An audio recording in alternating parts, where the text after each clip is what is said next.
to the next network meeting, which it'll be the next quarter. So we should be not here for as long. It'll be a shorter agenda, so we get some of your evening back. I think I'll make a start now. I don't want to leave it too late. Okay, so good evening, everyone. Good afternoon or good evening, and Eid Mubarak. Welcome to the June 23 DCRM network event. If we could just ask all of you to mute, as we normally do on these calls, to stop any feedback. But throughout, please raise your hand if you've got any questions. So we've got a very interesting agenda. We're going to start with our colleagues from the Ministry of Justice, who we've just said hello to, who are going to talk about the Community Engagement Fund, which is a really, really important initiative that we launched this year, which should help DCRMs who are bidding for additional funding for things that are, sort of extras on top of the usual expense claims, and should hopefully help you maximise the impact of your events. And we thought it would be useful to get our colleagues in the Ministry of Justice to just explain a bit more about the fund, because we've sent a lot of documents to you.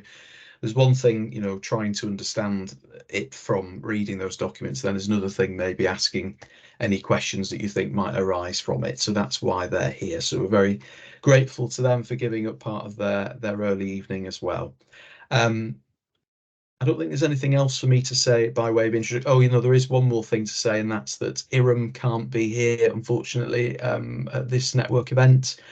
She's involved in some district judge recruitment events, which of course is part and parcel of her role. She's not just serving magistrates, but the paid judiciary as well. So she can't make it, unfortunately.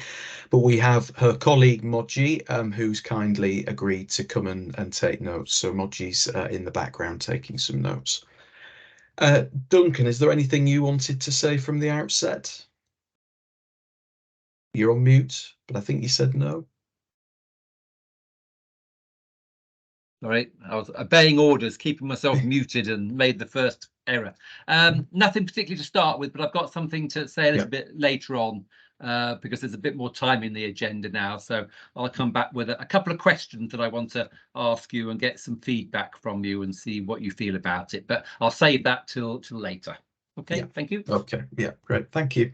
Okay, so I think without further ado, I'll invite Laura and Sam. I don't know who's going to kick off or who's going to speak, but I'll invite both. Hi, David, if you could just mute yourself. We're just starting with the first item, which is the Ministry of Justice.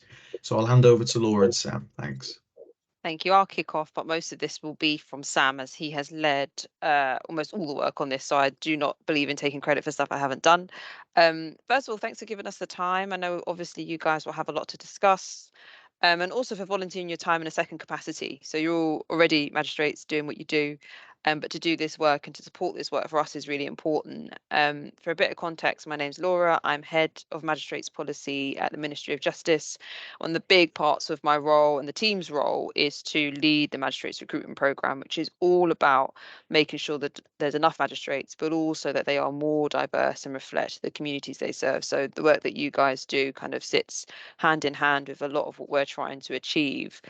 So a bit of context about this fund, and then I'll hand over to Sam, who'll kind of go through some of the details. If there are any questions that you have, please do let us know. So having spoken to Luke and Duncan quite a lot, we have check-ins with them fairly regularly. We know that there's a lot of different types of work that you do, which often, comes with a cost, and sometimes that cost isn't covered by the standard expenses. I think we all shared the same view that if you're volunteering in this capacity and doing this additional work, it shouldn't come as an expense to you. If you want to attend an event and there's a cost, it doesn't feel right to anybody that is something that you're taking on yourselves. So we have worked with colleagues in our marketing team and across the board to make sure that there is a bit of money available to cover the cost of those things where it falls outside the expenses policy. And there are naturally some kind of restrictions around it, as is anything when it comes to government funding, to be perfectly frank. And there's some forms, as you would have seen, which Sam will talk to you a little bit about. But we just thought it'd be nice to pop in, speak a little bit about it, and answer any questions you might have, because it's still fairly new. I think it's only been about for a few months, so we're still very much open to learning and feedback if there's anything that could be done a little bit better or made slightly clearer.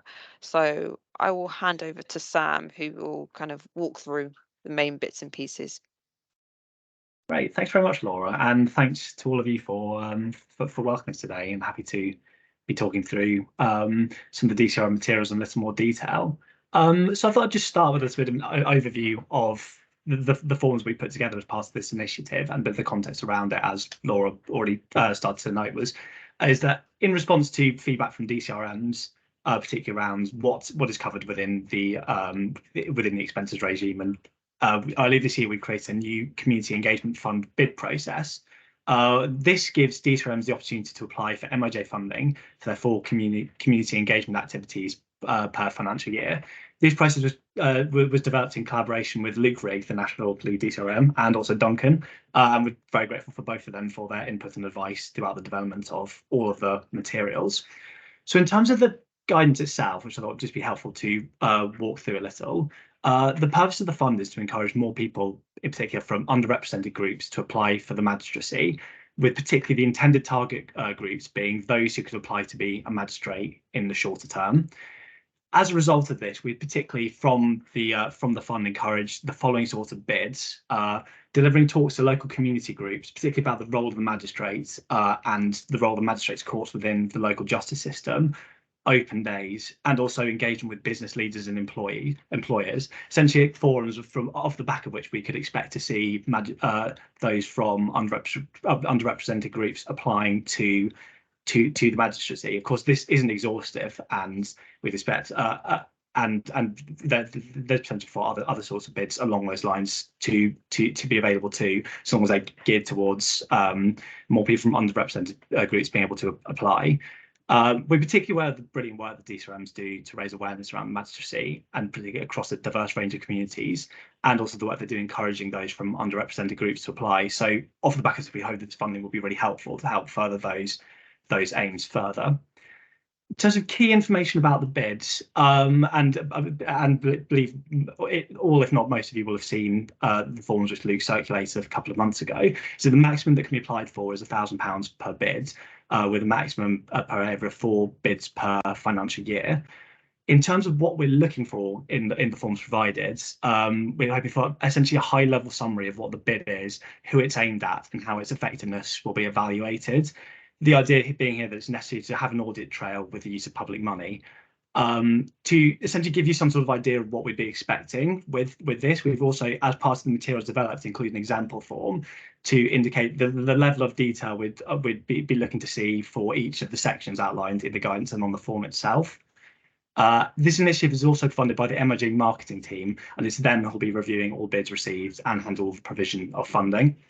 So since the initiative launched, we've not had a huge number of bids. However, last week we did receive a request for funding of a stall and exhibition table at a local carnival, with the intention to promote the magistracy to local carnival goers. So we after this form came in, we reviewed it. And there's a clear indication of who the bids were targeting, and also the cost associated with the initiative. As a result, the bid was successful, and I believe the event itself went forward this past weekend. And as a result, we warmly encourage further bids to make use of this fund, and hope to be seeing a larger number of bids in the future and going forwards. And thank you very much. And if there are any questions on any of that or any other aspects around the guidance or the form itself, be very happy to answer them. Thank you very much, Laura and Sam. I just wanted to reiterate that this is a really good initiative in that we've got the opportunity to bid for quite a sizable amount of money per event. So I think it's something that we should be taking up at every opportunity.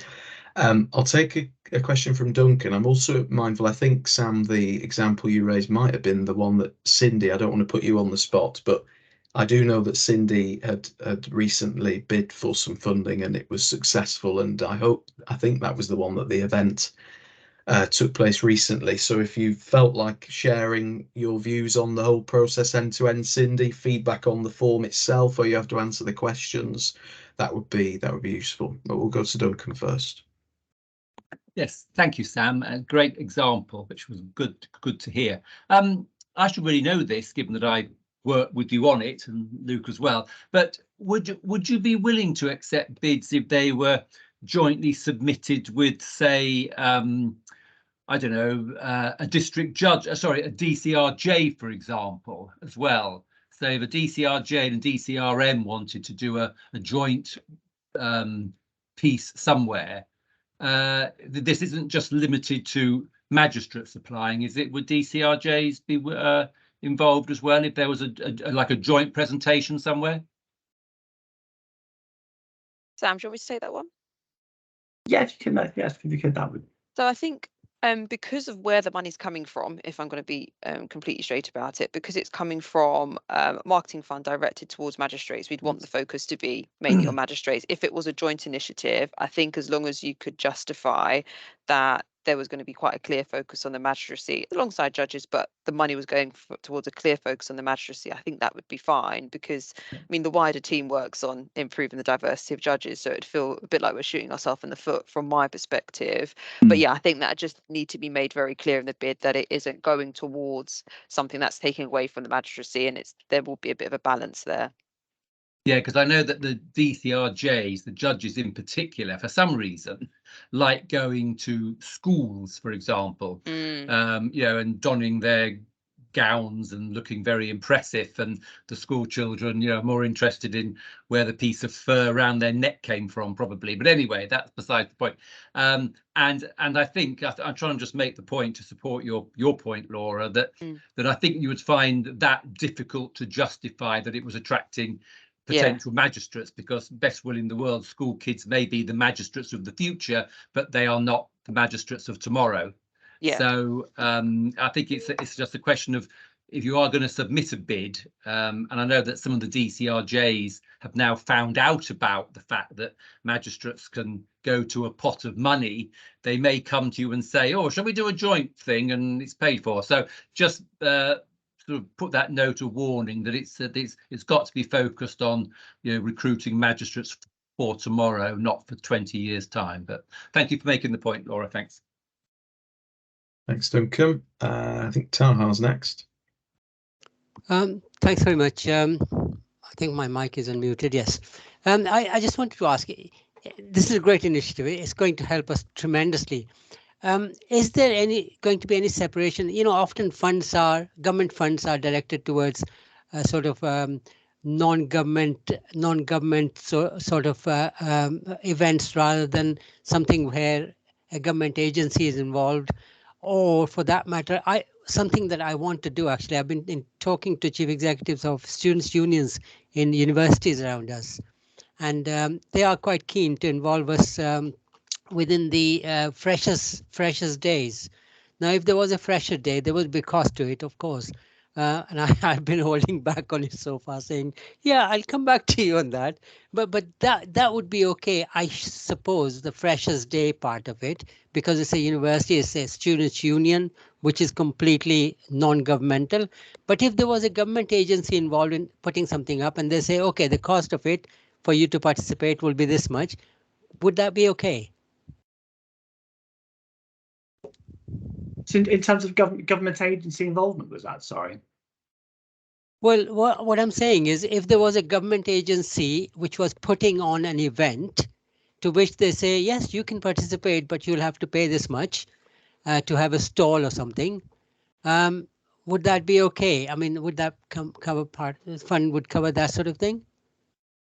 Because often there is a separation between, okay, if it's a government agency, no other government funds can be used for this. No, that's interesting. I think that's one I'd probably like to take away and think about it a little further.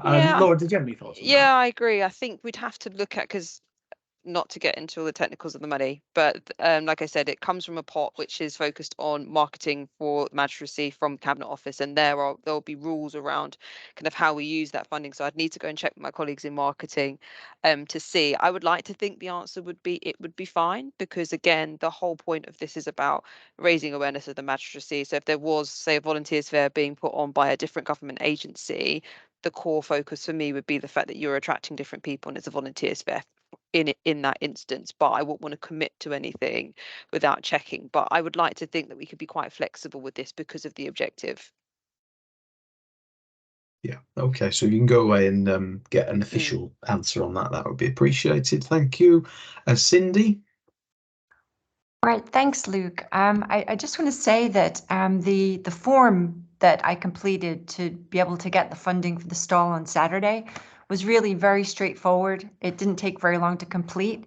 And I think that the evaluation aspect was great because it kind of focused my mind on what I was trying to achieve there. And I have to say, it was a community carnival. It had a cross section of the borough in which I live. So there were probably 5,000 people who were milling around at the park that day. I spoke to over 100, and I got a list of about 27 people who I spent time speaking with, and I think they're interested, and they wanted me to take their contact details and send the link to the actual recruitment link, I guess you'd call it. So, and I gave him one of my cards, one of the DCRM cards, and I said, if you want to come into, as part of the application process, come into court to see how it's all working, call me and I'll meet you and I'll introduce you to people and, give you an idea of what's on that day and the things that you might want to see. So I think it was wonderful because I didn't expect anybody to come to a specific event just to talk about the magistracy, but I think that it was great that they were there. And the conversation that I had over and over again, people said that they didn't think that they were magistrate material. And I said, well, what is that? And, in their minds, they have a vision of what a magistrate is and didn't really see themselves as a possible magistrate. So I think that that was really successful in itself. I also spoke to some teachers who want me to come into schools just to talk about what we do. So I think it was a great event, and I will be sending in the evaluation. And I would encourage people to, fill the form out. It was easy, and I was really pleased that it could be expedited. So thank you for your help. Thanks so much for that feedback, Cindy. No, that's really helpful. It's always nice to hear some positive feedback in forums, and it's certainly positive to hear about people being interested in joining the magistracy off the back of it. And if I recall, that the bid wasn't for that much money either, and how much impact have you had at that event? So it's fantastic. Yeah, thank you so much for sharing that, Cindy. David is next. Thank you very much. I'm very pleased about the fact that we are getting support from what I call the centre. The fact is that what pleases me also is that I've been linked with magistrates in the community. I am chairman of the MA in Norfolk, and we're hopefully going to do what I call an employer's breakfast. My question would be, how long is the turnaround once I've completed the form, having not done one before? Because what I'd like to do is purchase the location, which will be Dereham Football Club, and then invite some of the SMEs and larger institutions to come along and find out how easy it is for magistrates to enhance their employment, as well as how easy it is for people to be released, and the rights that the person has. Makes it stops this myth busting. That's what I'm trying to do, and I'm hoping to do it in September. I've also got you're talking about DCRJs. I've got Peter and I kindly share Norfolk and Suffolk, and Peter knew of this, but we are trying to do a lot of work in magistrates' courts using the real estate there to emphasize to the youngsters, sixth form ones as well, and we've had a good success with that and with UEA. So we're kind of encouraging 17, 18-year-olds to look at it. But judges themselves, I think, want the youngsters to go into the profession, whereas we want magistrates. And I think you're quite right to have that demarcation about the spending and what it's for with judges. I think theirs is, please get them on the ladder early so they become judges in the future in 20 years' time, not like we want a magistrate tomorrow, but we want a family chair next week, because we haven't got any. So yeah, that's all I was asking. Thanks, David. That's for that helpful feedback. In terms of the point about I suppose lead in time, we can take that away and confirm with our marketing colleagues really to get, because we've only had one bid so far, just to get an idea of the exact timelines around the time in which a bid can be confirmed. I'll reiterate as well to go with that. There's on the form we asked full bids to come within the 4 to 6 week window before the event would take place to allow time for processing in advance. But certainly we'll be able to take that away and try to confirm that with you if that would be helpful. Just to add, I think it says on the form, is it 6 weeks or up to 6 weeks? But and I think I would just okay. So I would just underline the importance of that, because that's the position that I think was agreed with people across the department, and it really is. That's the way that we're going to be able to deliver it in a sustainable way. Is if that you give officials plenty of notice for these bids, and not to make any payments until a decision has been reached. Because the worst thing that could happen is you pay for something and then it's rejected for whatever reason, and I wouldn't want that to happen to any DCRM. So and that's I think from Jemima, your colleague in the department, reiterated the point about please try to give those 6 weeks advance notice for the decision. Yeah, thank you for that. I did notice the 6 weeks, but I was thinking, well, if it's a quick turnaround, I can move the date of the event either closer to where it's better for me in September, say, and I apply the end of July, or I then leave it until the beginning of October and apply in August, so that I knew roughly. Yeah, I mean, it may be that officials get back sooner than 6 weeks, but I think we need to have that in there as a safeguard. Yeah, I think that's if I agree with that. It's just I was trying to eke out how much time I had. Right. Being a bit crafty, but there you go. Okay. Who's next? I think John Charles is next. Just a quick question for Cindy. Did you use your marketing materials? Have you got the full set for the carnival? You said you were taking email addresses, but you could have given them. Yeah. Yep, I've got the full set, but I didn't have, I gave them the materials that I had, but I wanted to have contact with them because they were local. And I thought that if I could have the personal touch to actually meet them in court and introduce them to other magistrates, that might be helpful. But I do have everything, so thank you. You do. And those materials renewable. We can just send, when we use them up, we can just call in and get more. Is that right? Or are we limited? I collected them from the Teesside Law Centre. And some was delivered to my house as well. So I think so I imagine when we run out of them, we can just apply for more. Yeah, it seems so. Yeah. Right, good. Yeah, thank you. I think we've all been allocated quite a generous amount on the basis that it's probably going to take us quite a while to get through all of those materials. So I'm not anticipating any requests soon, but some of you might be eager beavers and have got through all of them already. So we've not got to the point of working out what the next process is, but in theory, yes, once you run out, you can apply for replacements. Okay, any other questions for Sam and Laura on the Community Engagement Fund? No. Oh, Taha. Oh, you're on mute. I was trying to find that button and I couldn't find the hands button.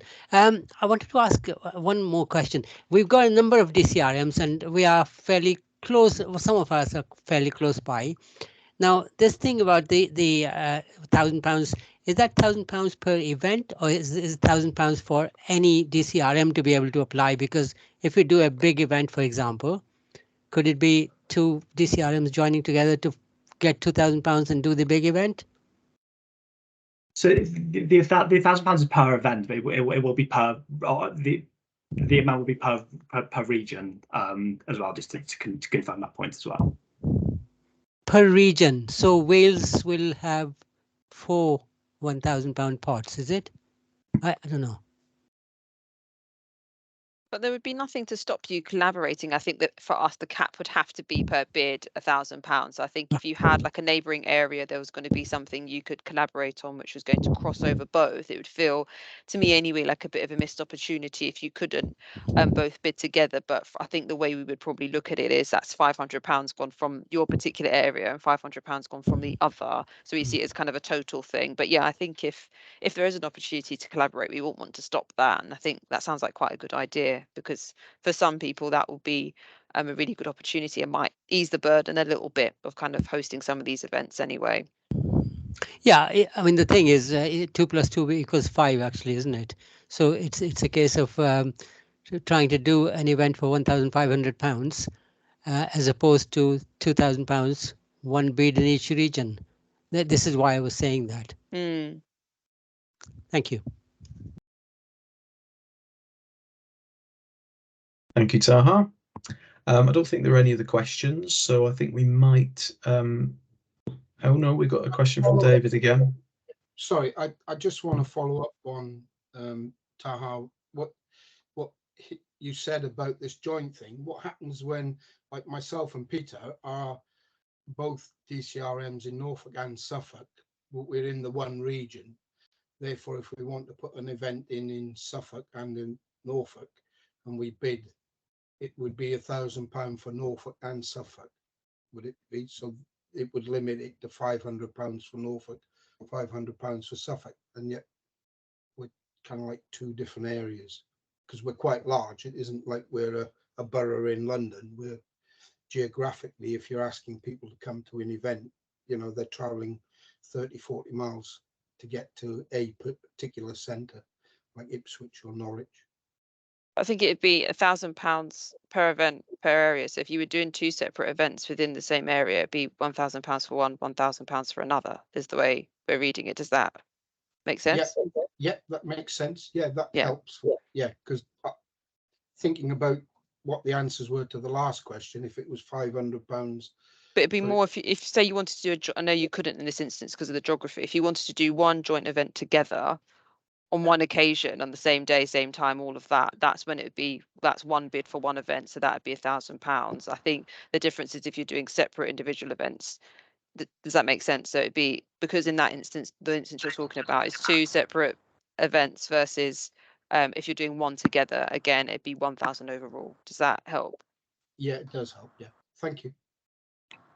Very good. Okay.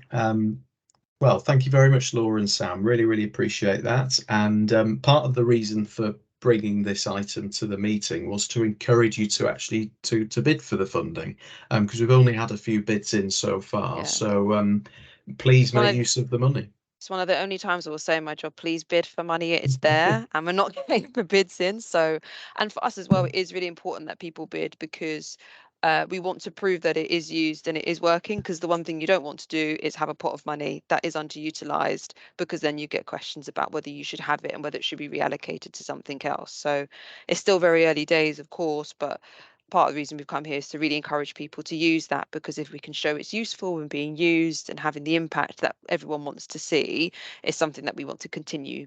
But of course, without that, it's a harder thing to justify. Okay, thanks very much, Laura and Sam. You don't need to stay for the rest of this session, so give you the rest of the evening back. Thank you very much. Thank you all. Speak soon. Thanks very much, Laura. Thank you. Bye-bye. Okay, so the next item was going to be the Judicial Office Communications team, but as I said at the beginning of the meeting, though some of you have joined a little bit later, so I'll repeat, they're now unable to come this evening, so we'll hear from them properly at the next network meeting. But one point I would just make on the topic of engagement with the communications team is that they are very keen for DCRMs to utilise their expertise when planning and executing DCRM engagement events, whether that's seeking advice on liaison with the media, or publishing anything online, social media, or on websites. They're very keen to be involved and to advise you, partly to protect you from anything happening that you might not have expected. So please get in touch with the team if you think it's relevant for your engagement event. And as I say, they'll be coming at the next network event to talk a little bit more about what their team actually does and some of the specific things that they can help with. So that's the comms team. I'm going to summarise the Judicial Office Diversity and Inclusion team update in Iram's absence. I asked the team ahead of the network event if there was anything they wanted me to relay to you this evening, and they made a couple of points. The first is that both they and the communications team are actively looking for a pool of DCRMs and DCRJs who are happy to be filmed to support various initiatives, as they're calling it. I'm not quite sure what these initiatives entail, but I think they're things like celebrating National Equality Days, religious festivals, etc. And that's both magistrates with visible and non-visible diversity and identities, visible and non-visible diverse backgrounds.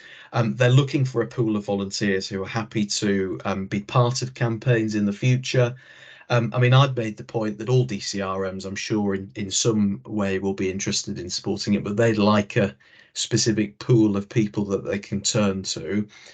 And so they've asked if anybody is interested to email Sandra, who is in the Diversity and Inclusion team. I will send you her email address at the end of this meeting so you can get in touch with her directly, because I don't want to misspell her name. So I'll send that in an email. And then the other point that they wanted me to relay was just to reiterate that obviously one of their main roles is to facilitate school engagement events. So schools get in touch with them, and then they have to get in touch with DCRJs and DCRMs. And they just politely ask for as prompt response as possible to those requests. Though again, I know that we get lots of requests from the JO team for support in school events, so it can be a bit overwhelming at times, but they're just politely asking for a prompt response either way, whether you can help or not, to those requests. So that was the update from the D&I team. I'll maybe whittle through my updates before we come to you, Duncan, if that's all right. So a few of these I've mentioned briefly in email updates to you, but I wanted to talk in a little bit more detail tonight. And some of them I've not really talked about at all, and I'll try and be quick. First is recruitment. So you have heard at previous network events that our long-term plan is to recruit more DCRMs as we grow in numbers as a magistracy as a whole, and as others continue to recognise the important work that we're doing as DCRMs. Those people want more of us for obvious reasons. So our first recruitment campaign this year is to recruit 14 family dedicated DCRMs. So these are magistrates that sit in the family court. They might sit in the adult court as well, or they might be family only, but they are family dedicated DCRMs. And the recruitment campaign is live at the moment. It closes on the 14th of July. It works out at 2 family DCRMs per region or Wales. And an email went out to all family magistrates, because we have a mailing list for anyone that sits in family. So if any of you do, you will hopefully have received that email as well.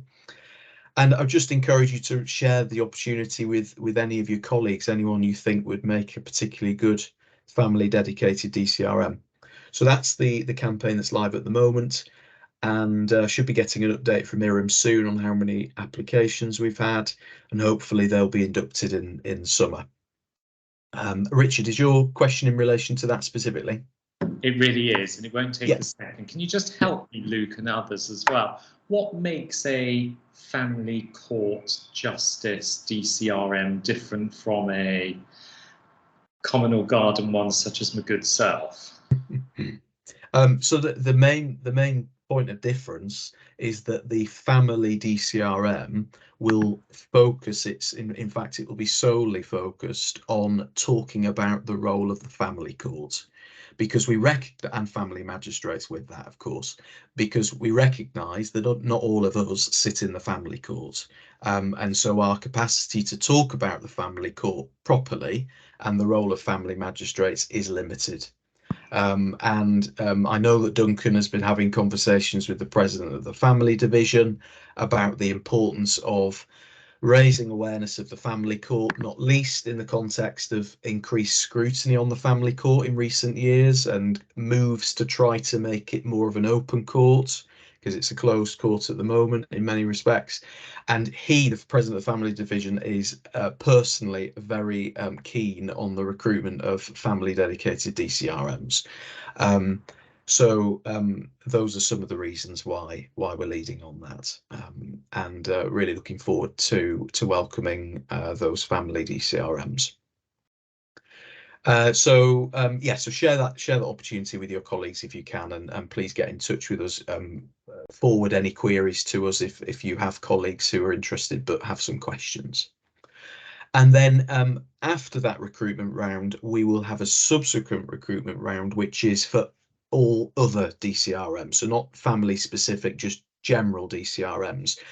And these are partly to, so these additional DCRMs are partly to replace DCRMs who've resigned or have left for whatever reason.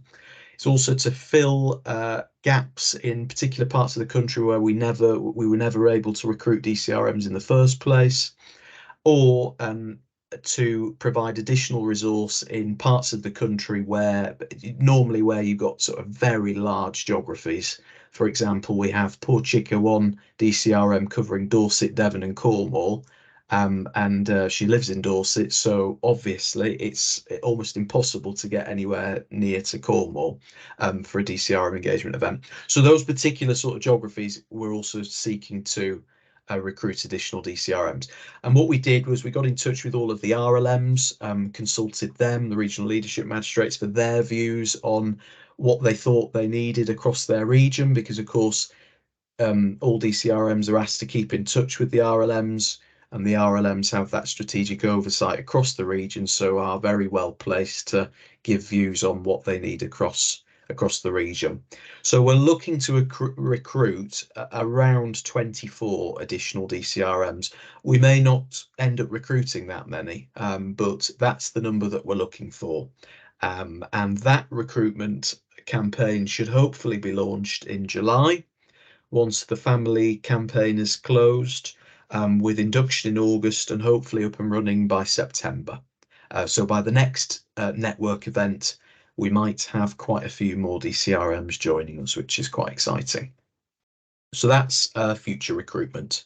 And I'll be able to share exact breakdown per region nearer to when the campaign is launched. We'll have all of those that specific information in the recruitment materials. Okay, so that's recruitment. Next update is on the folder on Magistrate Matters. So the main point here is all documents relating to your role as a DCRM, all of the information and guidance is in one place on Magistrate Matters in a dedicated folder. And you can find that folder by going on the D&I part of MM, keep scrolling down to the bottom, click on the DCRM folder, and all of the information's in there. So do look out for that. Use that as your source of information. Next is expenses protocol. I think this is the first network since the new expenses protocol was published. So prior to the new protocol, different bits of expenses information were saved in different parts of the judicial intranet and Magistrate Matters and on different documents. We've now pulled all that together on one document, which is called the DCRM expenses protocol, and that sets out what and how you can claim expenses. We worked with the magistrates expenses team in Manchester to pull that together. They're happy with that protocol. All of the admin teams at each region are happy with that protocol. So there shouldn't be any issues with it. It's all now very clear. Everyone's signed up to it. I've not heard of any expenses issues since we published the protocol, which is encouraging. But I will reiterate the point, if you do encounter any issues, get in touch with me straight away and I'll try and sort it out. So that's the expenses protocol. Business cards, we've got a new process for getting business cards now. Previously, you had to get in touch with a member of staff at HMCTS who then sent that request on your behalf. I've managed to streamline the process. So now if you want new business cards, you just fill in the template, send it off to the team and the email address that's listed in the form, and you can get those business cards directly. So hopefully that'll speed up the process. The template again is on the Magistrate Matters folder. Next one is diversity statistics briefing. So I've said in previous network events that I think it's really important that DCRMs have accurate and relevant data on the demography of their area when they're going talking to the community about the role of magistrates. What we've done in the last few months, with the help of Simon Massarella, who's kindly on this call, I mean, it's been 95% of the work has been done by Simon, so huge thanks to him for pulling that together. What we've done is we've pulled the raw data from the judicial diversity statistics, and we've created a series of pie charts and bar charts, which help visualize the demography of the local area compared with, well, it's actually the demography of the magistrate population, both existing magistrates and new appointments in the last year. So you can tell the story to your audience about how the diversity might be improving. And it actually, I think it is by and large in most areas. When you compare new appointments with the current sitting cohorts, the new appointments are more diverse than the existing bunch. What we've struggled to do is pull the Excel charts onto Word documents that make it very easy for you to use in an event, and we've not been able to automate that process. But what we've said is that if anyone would like that data in an accessible format, to individually contact me, and we'll pull it together on a case-by-case basis, and we'll do that. We just can't find a quicker way of doing it at the moment. I've been using it for my events, so I'm a DCRM in Bedfordshire and Hertfordshire, and it's been really, really useful in explaining to my audience, whether they're students or employees, about how many magistrates are under the age of 40, how many are from an ethnic minority, etc., etc. And then I've gone on to say how that compares with the local area, the county. And I think it really sort of puts it in perspective for the audience. So as I say, if you're interested in that, get in touch and we can send it over to you for your local area. We can also do it by region if you're interested in that. There's lots of data there, so we can pull it in different ways. So that's the diversity statistics briefing. And then the final update from me is on the DCRJ conference, which Neelam mentioned on the WhatsApp group. For all of you who are in the WhatsApp group, you will hopefully be aware by now that the DCRJ conference is going ahead this year. It's in a couple of weeks, or is it next week? Yeah. And unfortunately, we've been unable to secure DCRM attendance at that conference. For those of you who were appointed in the first cohort, you'll know that we went to a physical conference with the DCRJs last year. We were talking to the Judicial Office team, and unfortunately, because of budget restraints, the budget varies from year to year, and this year they've been unable to guarantee the attendance of DCRMs. Obviously, that's disappointing, and as I said in the WhatsApp group, I'm actively talking to the team about other ways that we can all come together, because I think it is really important for us to try to find opportunities for all DCRMs to come together physically, face to face, and share best practice and talk about issues. So I'll keep you posted on that. I am going to it. They found budget for me to go to represent the DCRMs, so I will feedback any issues that come out of it. I'll obviously share any reflections that you want to share with me on your role as DCRMs. So get in touch, and I can relay that at the conference, but I'll give a full write-up on it once I'm back. Okay, so that was a whistle-stop tour of updates from me. Does anyone have any questions on any of that before I turn to Duncan? No. Okay, over to you, Duncan. Thank you, Luke. Just picking up on that point about the conference, I was disappointed with that, and I made my feelings known to Lady Justice Simler about it. But it struck me also that the Magistrates Leadership Executive has a budget for conferences. We can run one every year. And I was going to use this year's conference to engage with leadership magistrates about local justice area reform, etc. But given that that's been sort of paused for a while and kicked into some grass somewhere, there's perhaps not the immediate need, and we normally hold this conference in October. There's not immediate need for it to address those kind of issues, and so I was thinking about what we could use the conference for, and I have no doubt I'll be hearing from Luke now. So it could be that we could run our own DCRM conference, and there's some very interesting things coming up, not least of which there's been a survey recently by the Judicial Office on public confidence in the judiciary. And of course, a lot of the work that you do is about, busting the myths and giving the public confidence in the justice system and in the magistracy. And so there's a big piece of work being done there, and it's very, very interesting. And we'll be sharing some of that with you in due course.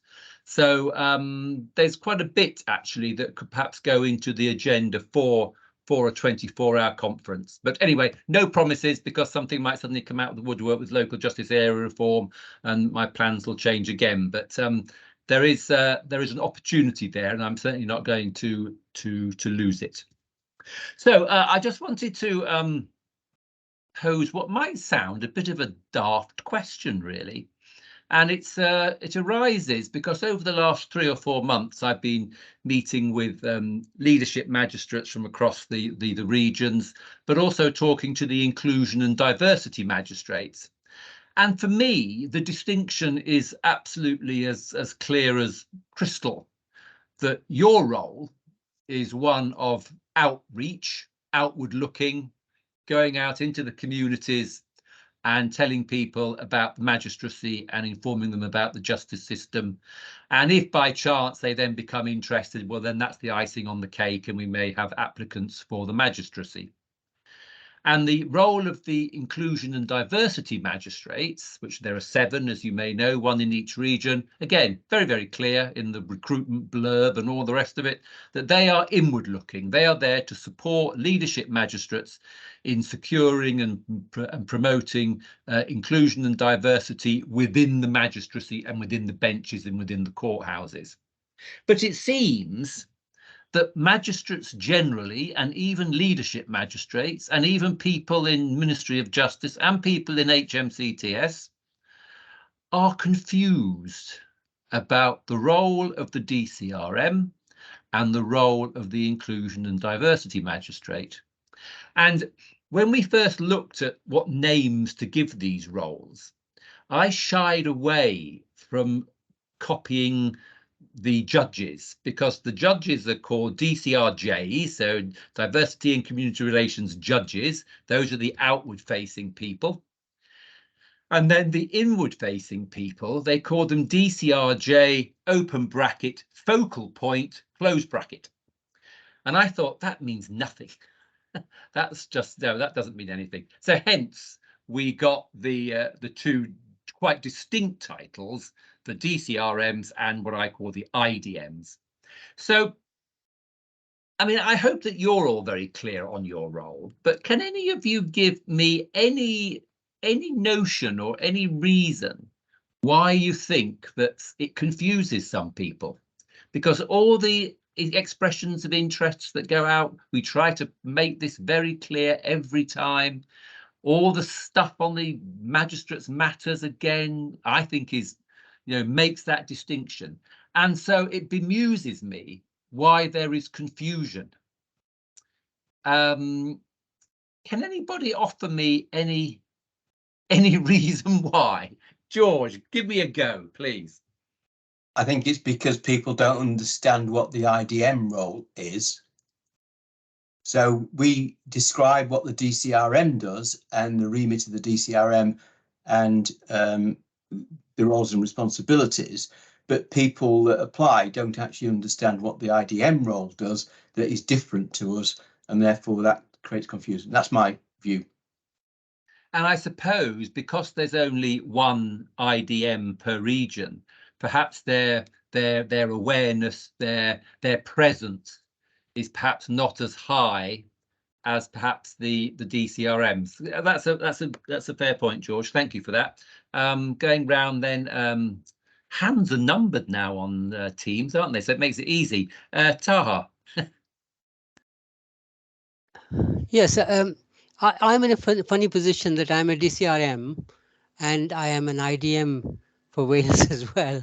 So I have found that actually, initially there was a lot of confusion that I found, and it was a case of talking to the leadership magistrates across Wales to be able to get it across to them that the IDM role is for them to use me as a resource within the judiciary, as opposed to the DCRM role.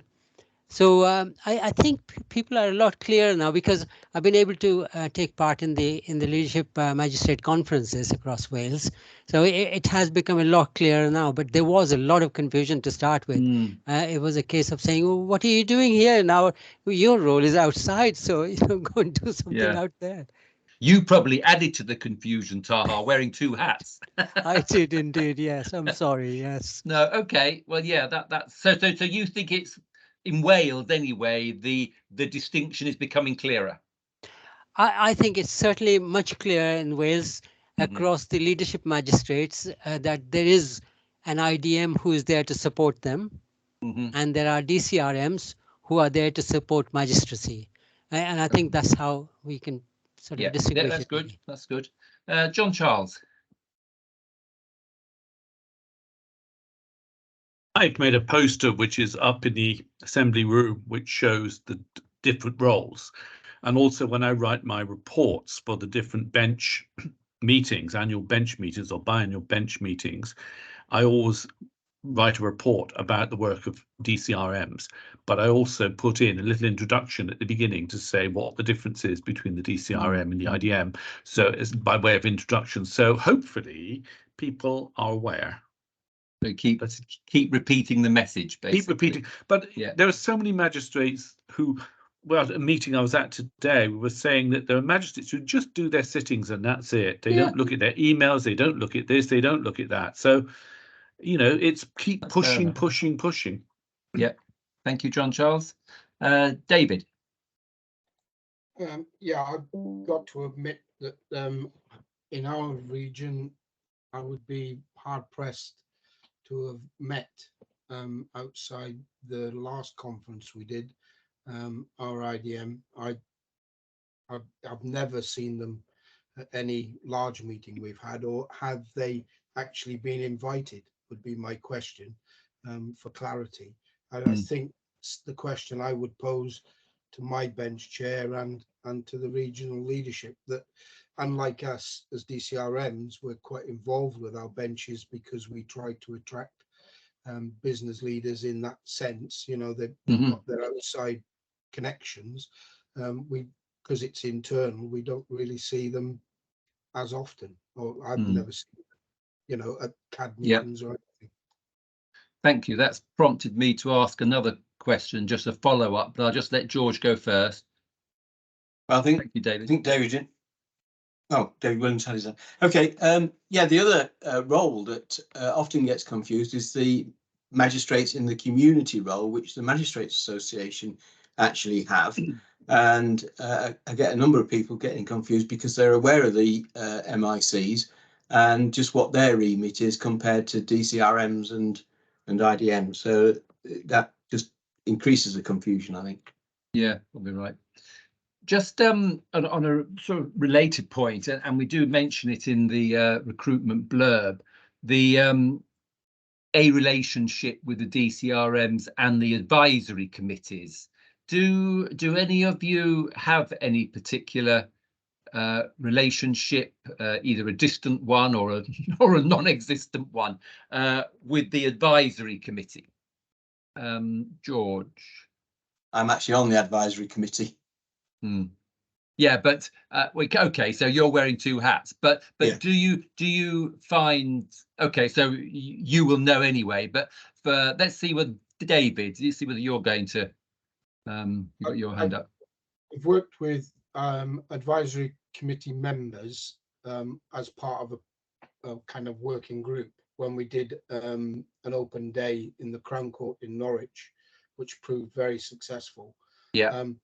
But I got the feeling that, yes, the person is an independent member, but their knowledge of the workings of a court, or how to, how do I put it, nuances, you know, of being behind or being sitting on the bench compared to being in the well of the court, a bit different. You know, you have to talk through the process. But other than that, no, I think their engagement has been quite good. They've encouraged us.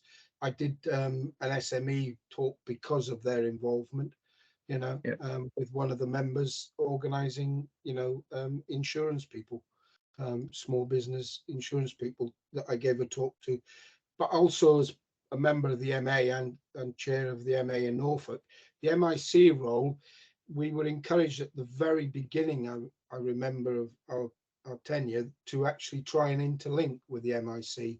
And we do that very successfully in Norfolk at the moment, because the fact is we both go in different styles but different ways, but you know, they are doing their WIs and their schools, and we do the employment side and everything like that. So I kind of got a distinction between the two at the moment that I find is quite good. I still do schools, I still do universities, but I think it's, you know, it's sharing it. It's, you know, there's a lot of people to go around, and you don't want to be stepping on people's toes, is the way I look at it. Absolutely, David, and that's, you know, something I'm very clear about, that, you know, that the MIC and the DCRM networks, you know, we're here to complement each other, but what we don't want to be doing is duplicating each other. So it's a question of, you know, setting out clearly who will do what, and I think really it seems to have settled down, and I think it's I don't hear of any conflicts now or any anxieties about it. So I think that works well. But I'm pleased also that advisory committees are linking in with the DCRMs, because although you're not the marketing manager for the advisory committee, if they've got a particular community group that they wish to try to attract, and the DCRMs have got contacts there or have made inroads into that community, it would seem that you are a good resource to assist the advisory committee. Okay, well, that's been helpful. I'll sort of reflect on it a little bit more and make sure that I think the message from you is that, yes, there has been confusion, but you've just got to keep on making the distinction clear, really, because eventually it'll get home. George, you got your hand up, but I finished now, but whatever you want to. Oh, just very quickly, Graham Garbutt, who's legal advisor in the North East, or head of legal advisors, there's another fund he's actually applied for. I think it's about £500 per magistrate area for sort of meet the magistrate type events. I don't know if anyone else has come across this, and that is an advisory committee initiative as opposed to a DCRM initiative. Yeah, so each of the 42 advisory committees have the opportunity as well to bid to the Ministry of Justice for a small pot of money. Actually, I think it is only about a maximum £500. So the DCRMs are getting a better deal out of the ministry, but it's a small amount for them to, in effect, pump prime any kind of initiatives that they feel are useful to try and aid recruitment. Yeah, they are a bidder as well. And I know that in the North East, for example, they're bidding for some funds to try to go to those people who expressed an interest on the online application form to become a magistrate, and it's a question of trying to rekindle some of their interest. So, you know, it's another initiative. Yeah. Thank you, Luke. I'll shut up.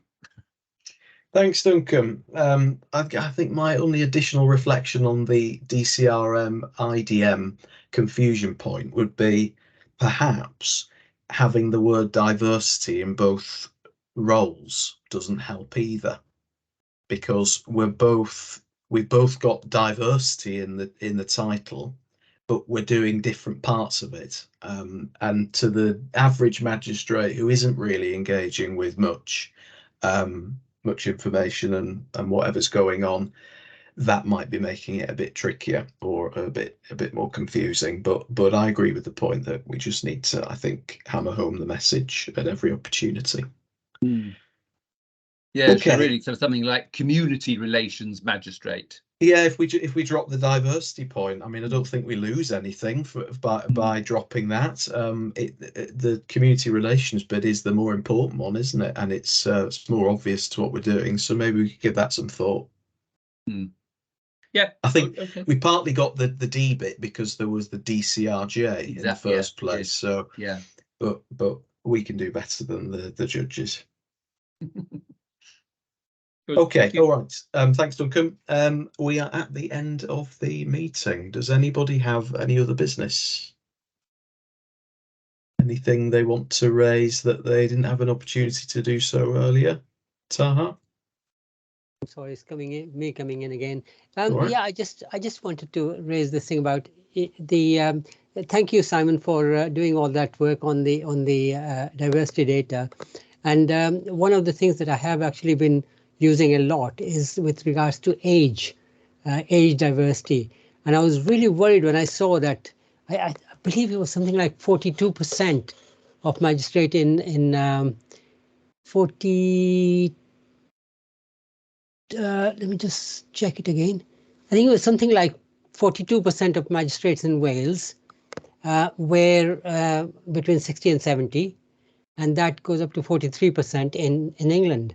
And that means that within the next 10 years, possibly, we're going to have, 40-odd% of magistrates going straight out. And it could be within the next 5 years. I don't know.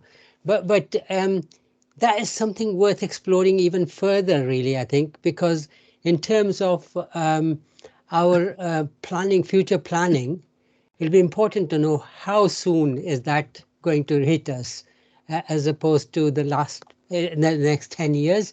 Could it be in the next 5 years? Because for future planning, it'll be very important for us to know. And this thing about the up to 30 years of age, 1.29% in Wales. And 1.49% in England and Wales altogether. So 1.42, England and Wales was 1.49 and Wales was 1.29, which is extremely low. And now it really worried me then. And I was talking to our associate magistrate, who happens to be a young person as well. And so, we are talking about it to see how we can put some sort of action plan, some sort of action plan within our action plans in Wales, certainly, but also recommended to others, whereby we can improve that figure of under 2% of under 30s, because we could really get more. Well, you're preaching to the converted here, Taha, as a young magistrate. So totally agree with you. And I would encourage all DCRMs to incorporate it in your action plan specific activity to target younger magistrates. You'll be aware that the MOJ's national recruitment campaign includes a target to increase the proportion and number of magistrates under the age of 40. So, nationally, we're all signed up to it. This is an absolute priority. It's by far the worst area of diversity, certainly in terms of the data that we have. So please do put it in all of your action plans. You won't get any resistance from the centre on that. And also, I could just add, I mean, quite right, what do they call it? The demographic time bomb, don't they? And it's not, I mean, obviously we need to recruit younger magistrates, and that's why, as Luke said, the national campaign is targeted to the under 40s. But it's then also, of course, and this is where the IDM role kicks in, because it's also about then having an environment that in fact attracts them and keeps them. And we're now undertaking exit surveys of magistrates who leave, not who retire, but who resign. And one of the main reasons for magistrates resigning, if you like, early, is the inflexibility of sittings. So the seeming reluctance by either bench leadership teams or HMCTS to, for example, facilitate half days, so magistrates can sit just for half a day. And I every time I mention this, I get people, especially the older sort of leadership magistrates, screwing their face up. Oh, we can't do that. Well, we can. And it's in the directions that where it is applicable for reasons of ensuring flexibility and ensuring that employed magistrates can be magistrates, all the rest of it, it can happen, and it means just needs a bit more lateral thinking about how magistrates are rotated. So it's things like that which we also need to do. It's not just about getting them in and then hoping they stay. We've got to make the environment in which they work conducive to them staying. So it's not, there's quite a lot of facets to this. Yeah. And we're working on that. And actually, I've managed to persuade the senior presiding judge that we need to review what's called Part 5 of the directions. And I'm on a working party at the moment that is looking at how we can make the regime for magistrates more flexible. And for example, and this struck me quite horrendously, to be honest, with the new training regime for new adult court magistrates, the learning pathway, as it's called, and I've got no difficulty with the pathway, it's excellent, and magistrates who've been through it have got nothing but praise for it. But in the first 18 months of adult court magistrates' career and being trained, it comprises of 9 days worth of training in their first 18 months, in addition to a sitting commitment, of course. It's too much. And a lot of magistrates in their first 18 months suddenly throw up their hands in horror and say, whoa, I did not realize the commitment was this. Because we're not transparent enough at recruitment stage about actually, we're very transparent about what the sitting commitment is, but we're not so transparent about what the training commitment is.